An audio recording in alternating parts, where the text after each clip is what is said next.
Please put your hands together for this week's special guest, Paul.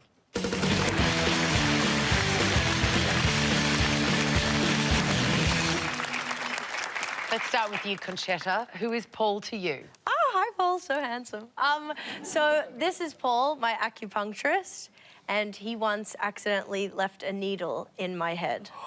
Ooh. All right, Harley, who is Paul to you? This is Paul, and I once got him to quit a job for me because I was too much of a coward to do it myself. And Frank, who is Paul to you? Oh, so handsome. This is Paul. It's good to see you, Paul, again. Paul, despite me having a no junk mail sign, Paul has persisted in putting junk mail in my letterbox.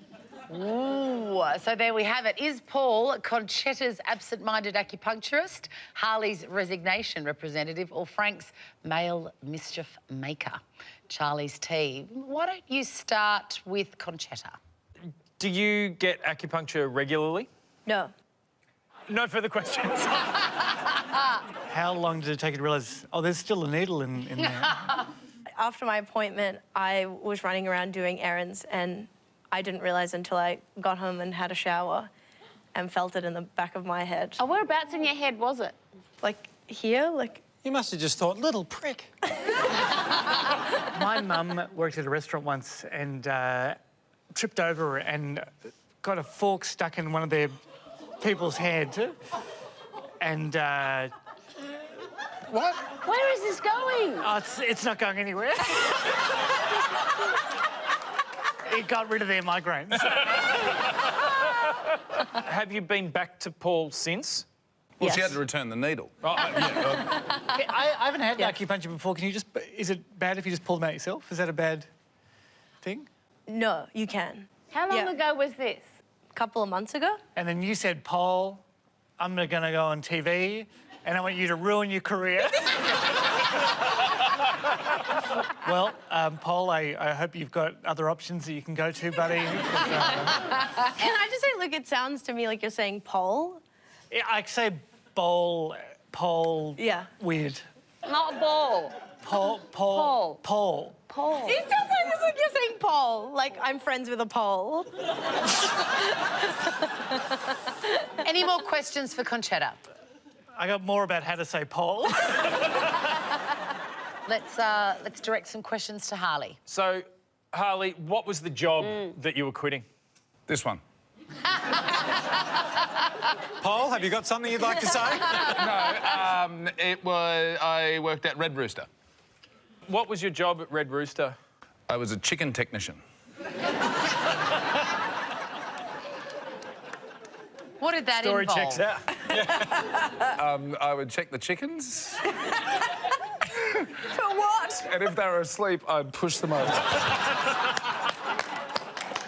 No, I worked in the kitchen. Did you do that thing where you don't show up for your shift and then P-Dog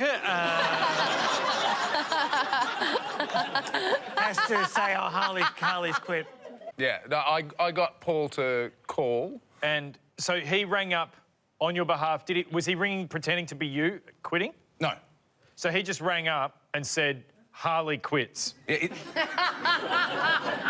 he's more polite than that, Charles. He said, hello, this is Paul. I'm a friend of Harley's and he quits. Did you ever think that maybe you could just ask for the night off to go out? Or did you... It seems like something I could have done. I don't like confrontation.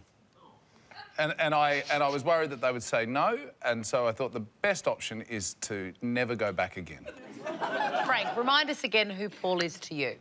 Well, Paul is a friend of mine who, although I've got a no junk mail sign on my letterbox, he puts junk mail into my letterbox that's got a no junk mail sign on the letterbox. Does Paul deliver junk mail as a job? No.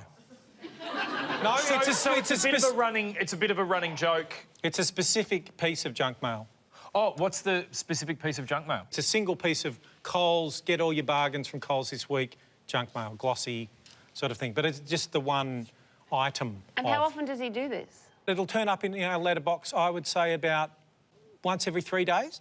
Because it's kind of a kooky little thing between our family and their family. Because what happened was we were talking out on the street and he had the piece of junk mail in his hand because it had just been put in his letterbox. And we were talking about something else. I think it might have been, this might not be right, but the community garden that he works in at the Fitzroy Housing Commission flats or something like that.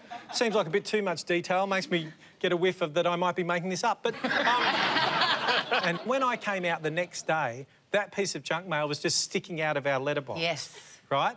So I just took it and I went over and I stuck it in his letterbox, right? And then it was probably about 2 days later it appeared back in our letterbox. And that was about, how long ago, Paul, do you reckon? I would say about 6 weeks ago or something like that.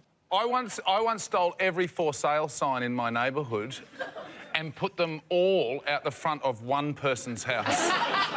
Was it out of It was front of Paul's house? Yeah. All right, we do need an answer. So, Charlie's team, is Paul Concetta's absent-minded acupuncturist, Harley's resignation representative, or Frank's male mischief maker? Yeah, I'm a bit red roosterish. Oh, you red roostery. I would say that Harley probably wouldn't get someone else to do it for him. Oh, okay. I've seen this show a couple of times. I don't think Frank's a very good liar. Concetta's got to be a lie because she's only interacted with him twice, and it's a big career risk to just come on and say, "Hey, I'm the guy who left a needle in the head." I think it's Frank or Harley. I'm leaning towards Frank. One vote for Frank, one vote for Harley. Charlie, you're the decider. I'm going to trust my gut and go with Frank. Paul, please, who are you? I'm Paul, and I phoned Harley's boss and told him that he quit because he was too much of a coward. What a good friend! I'm sorry I said Frank wasn't a good liar. He is a really good liar. A really good liar. It's true. Harley is too chicken to face authority. Hey, thank you very much, Paul, wherever you are. Couldn't get out of here quick enough.